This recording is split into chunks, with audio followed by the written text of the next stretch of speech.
नमस्कार साथियों, मैं अमित कुमार। स्वागत है आपका आपके अपने चैनल दृश्यम आईएएस पर। साथियों, हम लोग एंशिएंट हिस्ट्री की जो सीरीज चल रही है उसमें गुप्त साम्राज्य को देख रहे हैं, जिसमें पिछले सेशन में हमने गुप्त काल के प्रशासन की चर्चा की थी और आज हम गुप्त काल के समाज को देखेंगे। क्या किस तरह का समाज था, क्या हायरार्की सिस्टम था। उसके बाद फिर धार्मिक स्थिति को देखेंगे गुप्त काल के। व्यापार व्यवसाय की क्या स्थिति थी उसको देखेंगे। इन टॉपिक पे आज चर्चा करेंगे। तो सबसे पहले हम समाज को देखते हैं। समाज में वही स्थिति थी, चतुर्वर्ण व्यवस्था यहां भी दिखाई देती है। हायरार्की सिस्टम वही था, ब्राह्मणों की स्थिति सर्वोच्च थी और सबसे नीचे शूद्रों की स्थिति अभी भी थी। थोड़ा सा लेकिन शूद्रों की स्थिति में सुधार दिखाई देता है, क्योंकि वो कृषक कार्यों में संलग्न हो जाते हैं। तो कृषक कार्यों में संलग्न होने की वजह से इनकी स्थिति थोड़ा सुधरती है, लेकिन वैश्यों की स्थिति में गिरावट आती है। वैश्यों की स्थिति में गिरावट इसलिए आती है क्योंकि व्यापार व्यवसाय का जो था वो ह्रास होता है, बंद अर्थव्यवस्था देखने को मिलती है। वाह व्यापार बहुत प्रभावित होता है, क्योंकि सामंतवाद की प्रवृत्ति बढ़ रही थी। तो सामंतवाद ने व्यापार वाणिज्य को हतोत्साहित किया, क्योंकि उसका स्वरूप ही ऐसा होता है कि व्यापार व्यवसाय के लिए उसमें बहुत ज्यादा संभावना नहीं होती है। तो ये परिवर्तन देखने को मिल रहा है। शूद्रों की स्थिति बेहतर हो रही है क्योंकि वो कृषि कार्य में संलग्न हो रहे हैं, और वैश्य की स्थिति में गिरावट आ रही है व्यापार वाणिज्य के ह्रास होने की वजह से, और ये भी शूद्रों के समकक्ष पहुंच चुके हैं। बाकी ब्राह्मण, उसके बाद क्षत्रियों की स्थिति एज इट इज है। तो ये है वर्ण व्यवस्था की स्थिति उस समय। वराह मिहिर उन सब के लिए अलग अलग आवास बताते हैं कि हाँ, ब्राह्मण का घर कितना बड़ा होना चाहिए, कितने कमरों का। तो क्षत्रियों का, तो वर्ण व्यवस्था की हायरार्की के अनुसार ही ब्राह्मण का जो मकान होना चाहिए वो 5 कमरों का, क्षत्रिय का जो होना चाहिए वो 4 कमरों का, वैश्य का जो होना चाहिए वो 3 कमरों का, शूद्र का जो होना चाहिए वो 2 कमरों का। तो ये पूरी हायरार्की यहाँ पे स्पष्ट करते हैं बराह मिहिर किस तरह की होनी चाहिए। दंड व्यवस्था भी जो है वो वर्ण पर आधारित थी। ठीक है, दंड व्यवस्था वर्ण पर आधारित थी। ब्राह्मण सबसे कम दंड और शूद्र सर्वाधिक दंड, मतलब सर्वोच्च थे ब्राह्मण वर्ण व्यवस्था में, तो इनको दंड भी कम मिलता था। लेकिन अपवाद स्वरूप नारद, इनकी व्यवस्था थोड़ा सा तार्किक लग रही है। विधि व्यवस्था ये कह रहे हैं कि चोरी करने पर ब्राह्मण को सर्वाधिक दंड एवं शूद्र को सबसे कम दंड, क्योंकि इनका मानना है ब्राह्मण चूंकि वर्ण व्यवस्था में सर्वोच्च है, ज्ञान संपन्न है, तो हम उससे समाज में अच्छे नैतिक मूल्यों की उम्मीद भी ज्यादा करते हैं, उसकी जिम्मेदारी भी ज्यादा है। तो अगर ऐसे में वो चोरी करता है या अपराध करता है तो उसको ज्यादा सजा मिलनी चाहिए, ये नारद का कहना है। सर्वाधिक ठीक है। गुप्तकालीन ब्राह्मण व्यापार भी करते थे। यहां पे आपको दिखाई देगा वर्ण व्यवस्था के जो उनके अनुकूल कर्म हैं उनमें शिथिलता दिखाई दे रही है। यानी कि ब्राह्मणों का जो कर्म था, अध्ययन अध्यापन यज्ञ करना, उससे इतर हटकर वो व्यापार भी कर रहे हैं। ऐसे उदाहरण मिलते हैं आपको। मृच्छकटिकम में मिल रहा है कि एक ब्राह्मण चारुदत्त, जो कि सार्थवाह बताया गया है, व्यापारी संगठन का प्रमुख। मृच्छकटिकम ये शूद्रक की रचना है, ये ध्यान रखिएगा। इसी तरह से अन्य वर्णों के अलग अलग व्यवसाय मिल रहे हैं। कदम वंश का जो संस्थापक है मयूर वर्मन, और वाकटक वंश का जो संस्थापक है विंध्य शक्ति, ये दोनों ब्राह्मण हैं। तो यानी कि राजकर्म भी अपना रहा है ब्राह्मण क्षत्रियों के कर्म को। तो ये वर्ण व्यवस्था में शिथिलता के बहुत सारे उदाहरण यहां दिखाई दे रहे हैं गुप्त काल में। हिंसांग कह रहा है कि सिंध एवं मणिपुर, मतिपुर है ये, मतिपुर का राजा शूद्र है, सिंध एवं मणिपुर का। तो शूद्रों का भी दिख रहा है राजकर्म क्षत्रिय कर्म अपना रहे हैं। वैश्यों की स्थिति में गिरावट आ रही है, जैसा कि मैंने बताया शूद्रों की स्थिति में सुधार हो रहा है। शूद्रों को इस काल में रामायण महाभारत पुराण इन सबको पढ़ने की इजाजत दी जा रही है। ठीक है, श्रवण एवं कृष्ण की पूजा, रामायण महाभारत पुराण के श्रवण की एवं कृष्ण की पूजा तथा यज्ञ करने का अधिकार मिल रहा है। इतने अधिकार मिल रहे हैं शूद्रों को इस काल में। याज्ञवल कह रहे हैं कि शूद्र जो है ओमकार के बदले नमः का जाप कर सकते हैं। ओमकार के बदले वो ओमकार का जाप तो नहीं कर सकते, लेकिन नमः का प्रयोग कर सकते हैं वो अपनी पूजा में, आराधना में। इस आधार पे वो पंच महायज्ञ कर सकते हैं नमः का प्रयोग करके। मनुस्मृति शूद्रों को कृषि, व्यापार एवं सेना में भर्ती होने का अधिकार दे रहे हैं। तो यहां पे शूद्रों की स्थिति में स्वाभाविक तौर पर सुधार दिख रहा है याज्ञवल गुप्त काल में। मृच्छकटिकम में ऐसा उदाहरण मिल रहा है कि ब्राह्मण एवं शूद्र एक ही कुएं से पानी पीते हैं। इसी तरह से उज्जैनी में कुछ शूद्र अधिकारी थे। ठीक है, फायान समाज में अस्पृश्यता की भावना को बताता है कि बहुत प्रखर थी, अस्पृश्यता थी, इसका स्पष्ट उल्लेख कर रहा है। इवन कुछ ऐसे जातियां थी जैसे डोम थे, इनकी बस्तियां जो है वो गांव से एकदम अलग होती थी और इन लोगों को ये निर्देश दिया गया होता था कि जब ये निकले तो नगाड़ा बजाते हुए निकलें, जिससे और वर्ग के जो लोग हैं चारों वर्ग के, वो इनको देख के अपना रास्ता बदल दें या फिर वो रुक जाएं। इस तरह का अस्पृश्यता, भयंकर अस्पृश्यता दिखाई देती है। इन्हें चांडाल बोलते थे, जो कि गांव के बाहर बसते थे, जिसमें डोम जैसी जातियां थी। कायस्थ एक वर्ग के रूप में सबसे पहले उदय दिखाई देता है इसी समय। कारण था कि सामंतवाद काफी बढ़ा, भूमि अनुदान दिए गए ब्राह्मणों को, विभिन्न वर्गों को, अधिकारियों को। तो भूमि अनुदान की वजह से वहां पे उन भूमि से संबंधित जो राजस्व एकत्रित होता था, राजस्व के लेखा जोखा रखने के लिए एक अधिकारी वर्ग की नियुक्ति की गई। वही अधिकारी वर्ग आके चल के एक जाति के रूप में विकसित हो जाता है, जैसे कायस्थ बोला गया। तो कायस्थ का जो सबसे पहले उल्लेख है वो याज्ञवल्क्य स्मृति में मिलता है।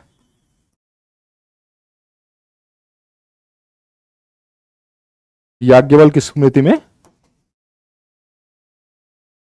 इसके अलावा ओशनस स्मृति में भी कायस्थ शब्द का प्रयोग मिलता है। ठीक, आगे चल के चूंकि इनके जो कार्य थे, कायस्थ वर्ग के हिसाब किताब में ये हेरफेर करने लगे, जमीनों की नाप में, तो इस वजह से ब्राह्मण इनसे काफी जलने लगे, काफी ईर्ष्या रखने लगे। ज्यादातर भूमिदान ब्राह्मणों को था, तो इन्होंने इनको अपनी जमीनों के लेखे जोखे के लिए रखा हुआ था। तो इस तरह की भी स्थितियां दिखाई देती हैं। व्यापार वाणिज्य की स्थिति, सामंतवादी था चरित्र इस समाज का, तो यह स्पष्ट है कि सामंतवाद में क्या होता है। एक तो मुद्रा का आपको दिखाई देगा कि उत्तर गुप्त काल में जाके मुद्रा की संख्या आपको कम मिलेगी। आप देखेंगे स्कंद गुप्त के टाइम पे मुद्रा में मिलावट मिल रही है, सोने के सिक्के गायब हो गए, तांबे के सिक्के बहुत कम मिल रहे हैं। तो इससे यह स्पष्ट हो रहा है कि व्यापार व्यवसाय का ह्रास हो रहा है। और सबसे बड़ा रीजन यही था क्योंकि जो बंद अर्थव्यवस्था, सामंतवादी व्यवस्था का जो उसका चरित्र होता है, उसमें बहुत सारे जो लेन देन होते थे वो वस्तु विनिमय के माध्यम से होने लगे। इसके अलावा क्योंकि कृषि आधारित व्यवस्था हो जाती है, समाज हो जाता है, तो व्यापार व्यवसाय को हतोत्साहित करते हैं ये लोग। अंतरराष्ट्रीय व्यापार में भी गिरावट देखने को मिलेगी। इसको अगर हम देखें तो दो चरणों में बांट सकते हैं। जैसे पहला जो चरण था, क्योंकि मौर्योत्तर काल में जो व्यापार व्यवसाय की उन्नति हुई थी, उसका प्रभाव गुप्त काल के प्रथम चरण में आपको दिखाई देगा।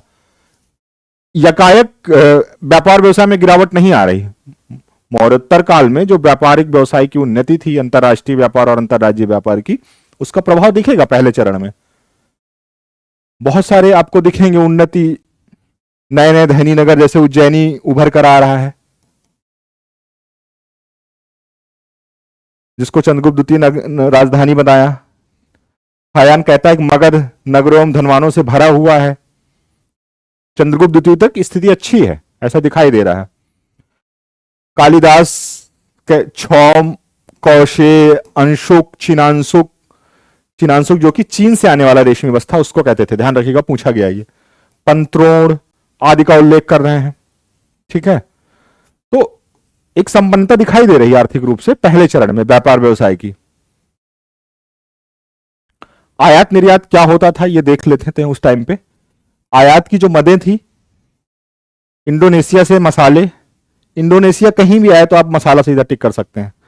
आगे चल के देखेंगे औपनिवेशिक काल में भी इंडोनेशिया से मसालों का आयात हो रहा है। तो मसालों में काफी जावा, सुमात्रा जैसे जो द्वीप थे इंडोनेशिया के, बहुत संपन्न थे।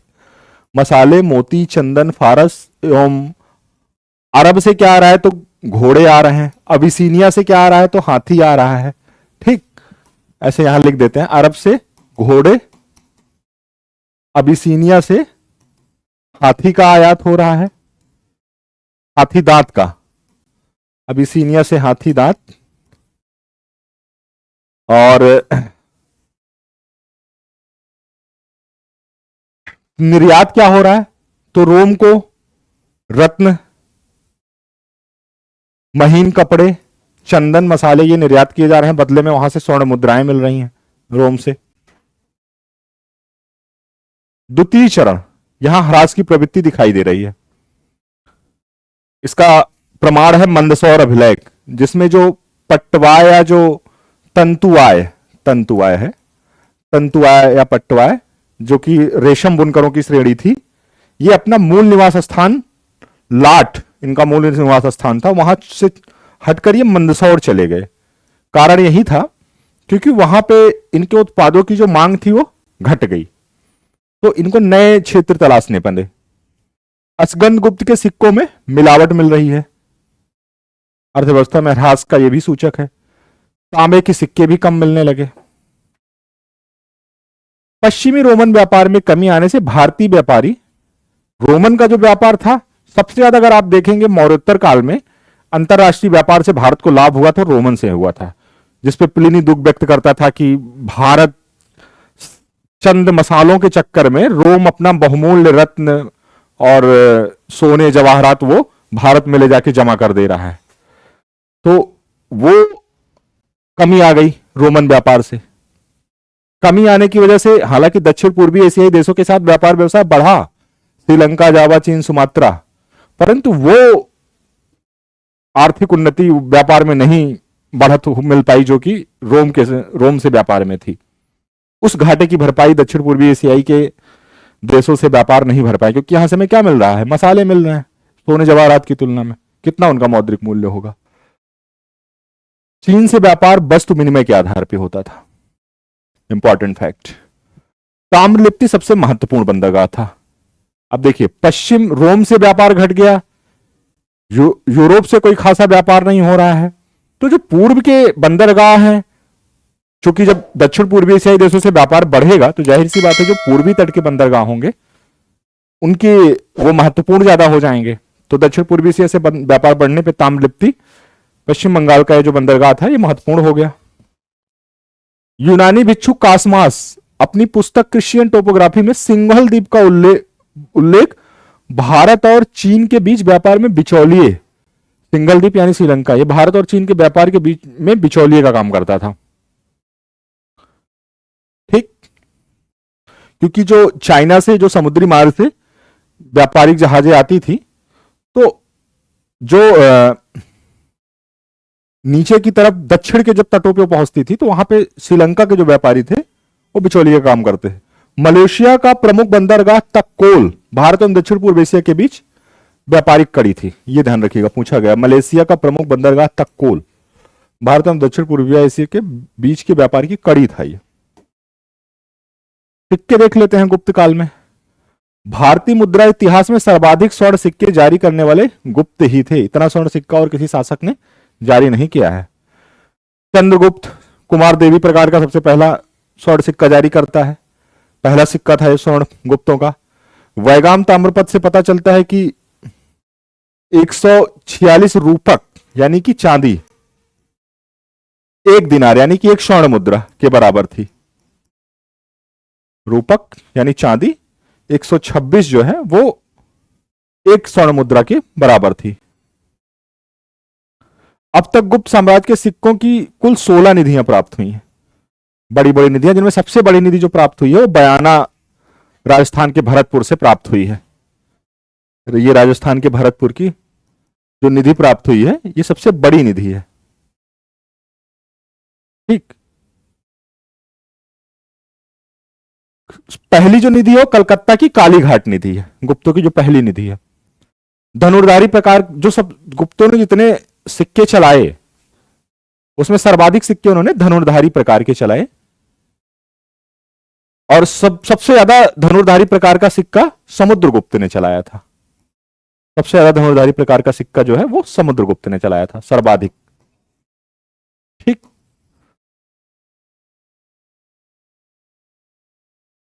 मुद्राओं पर अंकन, सामान्यतः इनकी मुद्राओं पर गरुड़ ध्वज का अंकन है, लेकिन विशेष शासकों ने विशेष अंकन को भी अपनाया। जैसे चंद्रगुप्त कुमार देवी प्रकार के सिक्कों पर दुर्गा दिखेगा, चंद्रगुप्त द्वितीय की चक्र विक्रम मुद्रा पर विष्णु, कुमारगुप्त कार्तिकेय बहुत बार पूछा गया है, कार्तिकेय का अंकन है कुमारगुप्त की मुद्राओं पर। समुद्रगुप्त के व्याघ्र निहंता सिक्कों पर जो है मकर वाहिनी गंगा की आकृति दिखाई देती है। रजत सिक्के रूप्यक कहते थे, रूप्यक। सबसे पहले रजत सिक्का चंद्रगुप्त द्वितीय ने जारी किया था। शकों को पराजित करने के बाद उनकी मुद्राओं को पुनर्मुद्रांकित कराया और उनके विजय के उपलक्ष्य में इसने रजत मुद्राएं जारी की थी। इसके अलावा कुमारगुप्त प्रथम, अस्कंदगुप्त एवं बुद्धगुप्त ने चांदी की मुद्राएं जारी की। 4 शासक हैं, ध्यान रखिएगा, चंद्रगुप्त द्वितीय, कुमारगुप्त, अस्कंदगुप्त और बुद्धगुप्त, इन चारों ने ही केवल चांदी की मुद्रा जारी की थी। ताम्र सिक्के अल्प मात्रा में चलाए गए। रामगुप्त ने केवल तांबे के ही सिक्के चलाए, कमजोर शासक था। कुमारगुप्त की ताम्र मुद्राओं के ऊपर चांदी की कलई। अब आप देखो, चंद्रगुप्त द्वितीय के बाद अर्थव्यवस्था में जो ह्रास है ना वो दिखाई दे रहा है। कुमारगुप्त के टाइम पे क्या हो रहा है, तांबे की मुद्रा है, चांदी की कलई चढ़ा के चांदी की बना दे रहे हैं। पाटलिपुत्र बाजार में लेन देन कौड़ियों के माध्यम से कर रहे हैं, मुद्रा ही गायब है। तो ये स्थिति जो है दिखाई दे रही है। दरब जो है ये चांदी एवं तांबे का मिश्रित सिक्का है। इसको जो है कुमारगुप्त प्रथम ने चलवाया था। दरब को चांदी एवं तांबे का जो मिश्रित सिक्का है। गुप्त काल में धार्मिक दशा क्या थी, अब ये देख लेते हैं। वैदिक धर्म के विविध अनुष्ठानों को गुप्त शासकों ने अपनाया। यज्ञ, अश्वमेध यज्ञ खूब कर रहे हैं, ये कर्मकांड कर रहे हैं, लेकिन कुछ नए धार्मिक परिकल्पनाएं, नए देवता उभर के आ रहे हैं। जैसे ब्रह्मा, विष्णु एवं महेश की जो त्रिमूर्ति की जो परिकल्पना है वो सबसे पहले गुप्त काल में दिखाई दे रही है। वैष्णव एवं शैव धर्मों की समन्वय भी इसी काल की देन है। दोनों धर्मों में समन्वय हो रहा है। भागवत धर्म लोकप्रिय था। विष्णु सबसे प्रमुख देवता है इस टाइम के, सर्वाधिक प्रमुख देवता है, लेकिन शैव धर्म का भी दिखाई दे रहा है। जैनों को भी पर्याप्त संरक्षण मिल रहा है। तो धार्मिक सहिष्णुता का काल था ये। भले ही मुख्य रूप से वैष्णव धर्म को या ब्राह्मण वैदिक धर्म को अपनाया इन लोगों ने। विष्णु के साथ लक्ष्मी का सर्वप्रथम उल्लेख स्कंदगुप्त के जूनागढ़ अभिलेख में ठीक मिल रहा है। दृष्टिकोण धर्म सहिष्णु। कुमारगुप्त प्रथम के काल में बुद्ध, सूर्य, शिव आदि देवताओं की उपासना को समान रूप से राज्य की ओर से प्रोत्साहन मिल रहा है। इस काल में धार्मिक जीवन की 2 प्रमुख विशेषता है। मूर्ति पूजा का विकास, मंदिरों का निर्माण। मौर्योत्तर काल में यद्यपि कि मंदिरों के कुछ प्रारंभिक प्रमाण मिलते हैं, घास फूस बल्ली पटरों से बनाए गए मंदिर, लेकिन उनमें मूर्तियां इस तरह से स्थापित नहीं की गई थी और प्रॉपर संरचनात्मक मंदिर नहीं मिलते हैं जैसा कि गुप्त काल में मिलने शुरू होते हैं। नागर शैली के मंदिर ज्यादातर दिखाई देते हैं। गुप्त काल के जो मंदिर थे, क्योंकि मंदिरों की शैलियां, उस पर हम एक अलग से सेशन डिस्कस करेंगे, वो आल्टर कल्चर के दृष्टिकोण से, मेंस और प्री दोनों के दृष्टिकोण से महत्वपूर्ण होगा। फिलहाल अभी यहीं पे देखते हैं कि मंदिरों का निर्माण इस काल में हो रहा है। मूर्तियां स्थापित की गई उन मंदिरों में। शैव धर्म शिव का प्रथम उल्लेख प्रयाग प्रशस्ति में, गुप्त काल में जो शिव का पहला उल्लेख है गुप्त काल में, शिव का पहला उल्लेख वो आपको कहां मिल रहा है? वो मिल रहा है प्रयाग प्रशस्ति में। ठीक, गुप्त काल में शिव का प्रथम उल्लेख प्रयाग प्रशस्ति मिल रहा है। चंद्रगुप्त द्वितीय का मंत्री था वीरसेन, जो कि शैव था, ये शैव था। और कुमारगुप्त का मंत्री था पृथ्वीशेन, ये भी शैव था। ये दोनों शैव थे। कालिदास महान कवि साहित्यकार, ये भी शैव थे। भारवी, जिसने किरातार्जुनीयम अर्जुन एवं किरात वेशधारी शिव के युद्ध का वर्णन है भारवी में। चंद्रगुप्त द्वितीय के समय मथुरा पाशुपत धर्म का केंद्र था, यह पूछा गया है। बौद्ध धर्म, गुप्त शासकों ने बौद्ध धर्म के प्रति सहिष्णुता की नीति अपनाई। श्रीगुप्त ने चीनी भिक्षुओं के लिए मृग सिखावन में एक बौद्ध मंदिर बनवाया था। श्रीगुप्त ने चीनी भिक्षुओं के लिए, बौद्ध भिक्षुओं के लिए। समुद्रगुप्त ने श्रीलंका के शासक मेघवर्ण है, ये मेघवर्ण को बोध गया में एक विहार बनवाने की अनुमति दी थी। चंद्रगुप्त द्वितीय ने बौद्ध आम्रकार्दों को अपना सेनापति नियुक्त किया था। आर्यदेव, असंग, वसुबंध, मैत्रेय नाथ और दिग्नाथ गुप्त काल में ही हुए। इतने जितने महान बौद्ध विद्वान थे, ये सब गुप्त काल के ही हुए। इसी समय हम देखते हैं कि मद्र नामक व्यक्ति ने जैन तीर्थंकरों की मूर्तियां स्थापित कराई। ये बात हमें पता चल रही है काहोम अभिलेख से।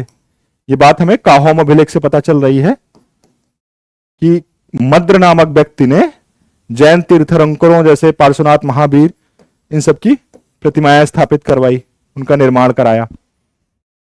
तो एक धार्मिक सहिष्णुता का काल दिखाई दे रहा है गुप्त काल। फायान के अनुसार कश्मीर, अफगानिस्तान और पंजाब बौद्ध धर्म के केंद्र थे। जैन धर्म मथुरा में बल्लभी और मथुरा, ये जैन धर्म के केंद्र थे। जैन धर्म में भी कौन? श्वेतांबर जैन धर्म के केंद्र थे मथुरा और बल्लभी। कुंडवर्धन जो था बंगाल का, ये दिगंबर संप्रदाय का केंद्र था। ठीक, तो अब हमने समाज, व्यापार, धर्म तीनों की स्थिति देख ली गुप्त काल में। एक और सेशन गुप्त काल में करेंगे गुप्त काल पर, जिसमें हम गुप्त काल के कला, इस काल में हुई विज्ञान और प्रौद्योगिकी की उन्नति, इन सबको देखेंगे। प्लीज आप लोग मेरे चैनल को ज्यादा से ज्यादा सब्सक्राइब करिए, शेयर करिए, जिससे हम जो इतनी मेहनत कर रहे हैं आप लोगों के लिए, इससे मुझे थोड़ा सा प्रोत्साहन मिलेगा और हम और बेहतर काम करने के लिए तत्पर रहेंगे। धन्यवाद।